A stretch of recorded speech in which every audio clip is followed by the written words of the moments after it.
A gente está de volta com a Amazônia em Debate, discutindo hoje a realidade do sistema penitenciário do estado do Amazonas. Doutor Epitácio Almeida, presidente da Comissão de Direitos Humanos da OAB, qual é o diagnóstico que o senhor faz hoje do sistema penitenciário no interior do Amazonas?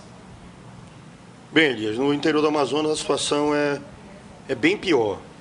Ela é ainda muito mais desumana, porque na grande maioria dos interiores nós não temos presídios. São delegacias que foram reformadas ou construídas uma ou duas celas a mais, e aí vão aí ficando com 50, 60 presos, fica aí 30 por cela, 25 por cela, é a média daquilo que nós vemos no interior do estado. As condições são... Não dá para dormir, então. Tem que ser em sistema de revezamento, 30 presos numa cela. É o que nós vemos na Vidal hoje. Hoje você vai numa cela do interior do estado, você vê redes no quarto andar. É o que acontece na Vidal hoje.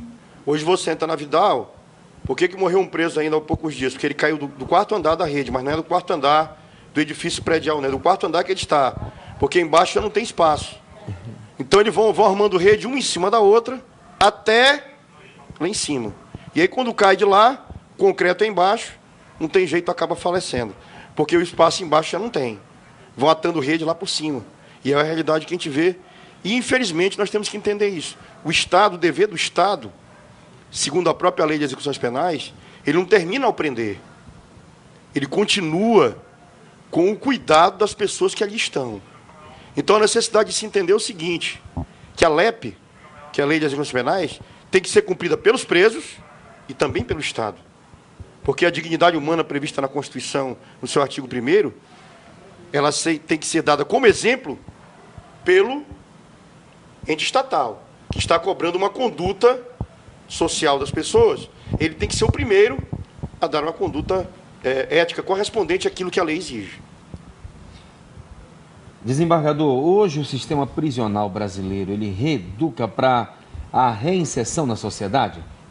Com raríssimas exceções. Nós vamos encontrar modelo em Minas Gerais, e até pouco tempo nós tínhamos em Porto Velho, e ainda algumas situações, por incrível que pareça, lá no Rio Grande do Norte, apesar de termos registrado aquele episódio do micro-ondas, onde se pegou um contêiner e nem adaptou-se, ali encarcerava-se preso. Realmente reeduca. Dos demais, é aquilo que é voz corrente. O cidadão entra analfabeto e sai o PhD no crime. É uma situação absurda, aonde se destina quase R$2.000 por preso, contrastando com aquilo que se gasta num aluno em sala de aula, que não chega a R$400, isto é, por as políticas que se aplicam. Situação essa que deve mudar. Então, raríssimas exceções no reeducar, preparar esse cidadão para ser recebido de volta na sociedade. Ana Marluce, qual seria o caminho mais coerente para reumanizar os presídios, na sua opinião, como alguém da igreja que presta um trabalho evangelizador? Eu acredito, assim, um trabalho lá dentro para eles se ocuparem, porque eles ficam sem fazer nada, entendeu? Aí eu acredito, um trabalho assim para eles passarem o tempo. Quais são as maiores queixas que a senhora ouve dentro dos presídios? São muitas. É a necessidade muito grande que eles têm, assim, é o local de dormir, como ele falou. Isso é verdade, né? Nas celas, é assim a superlotação. Enquanto um dorme, outro fica em pé. Isso a gente vê toda semana. Então, acredito que tivesse, assim, o governo fizesse, assim, um trabalho, assim, para eles ali. Pelo menos, assim, para manter a família aqui fora, porque eles procuram a gente na pastoral, pedindo ajuda à família. Entendeu? Então, a gente ajuda pouco. Eu que sempre digo que nós somos uma gota no oceano.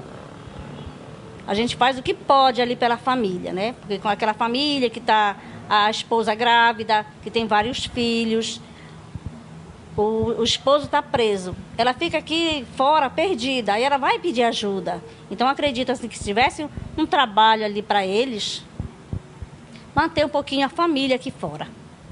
Pois bem, doutor Epitácio. Eu queria acrescentar o seguinte, você tem ideia, tamanho da nossa realidade, como o desembargador Sabino falou, no final de semana, na Vidal Pessoa, na triagem, fica em torno, ali antes dos raios, de 60 a 70 presos. Porque todos que são presos são levados para lá.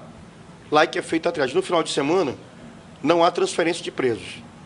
Então lá ficam de 60 a 70 presos dentro da cela. Pra você ter ideia, para eles dormirem, lá fica molhado. Eles ficam molhados, porque o calor é tão grande. Suor. Não, molhado de água mesmo.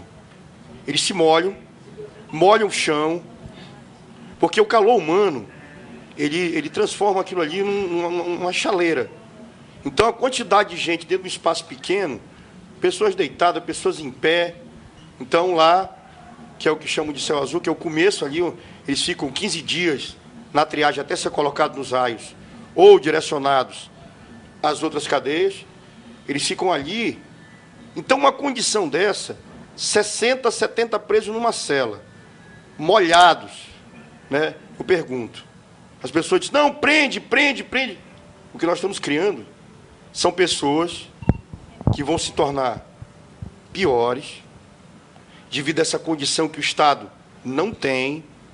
Então, a sociedade se engana em pensar que prender é o melhor. É um engano social. Não, prende, tomara que ele apodreça lá.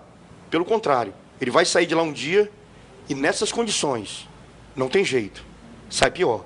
E pior para a gente, porque tem um jurista que diz assim, o preso, hoje contido, amanhã contigo. Ele volta, vai passar lá 3, 4, 5 anos, 10 que passa, vai voltar para o nosso convívio. E então é necessário que a sociedade entenda que antes, o Estado precisa ter essa sensibilidade para prender. Porque tem gente que não era para estar lá, e está. Essa sensibilidade. Bem, quem é que tem um perfil realmente de crime? Quem é que tem um perfil realmente de criminoso, de alguém que tem uma conduta... E quem é que não tem? Quem é que pode realmente... É um furto simples. Outro dia prenderam uma mulher por causa de uma blusa. Ah, mas tem que ser presa. Mas e aí? Vai prender todo... É o que vai dar cadeias aí que... E aí o que nós vamos fazer? Criar pessoas piores. Porque se o Estado tivesse condição de prender todo mundo, como os Estados Unidos têm, tudo bem. O que é? É tolerância zero? Mas lá tem condições. Aqui, com tolerância zero, hoje a população carcerária do Brasil são 574 mil presos. Nós estamos criando aí um exército de pessoas piores. Porque, como disse o ministro da Justiça, nós não temos condições de criá-los melhor. Essa é a questão. Vamos agora para o intervalo comercial e a gente volta logo em seguida com este Amazônia em Debate.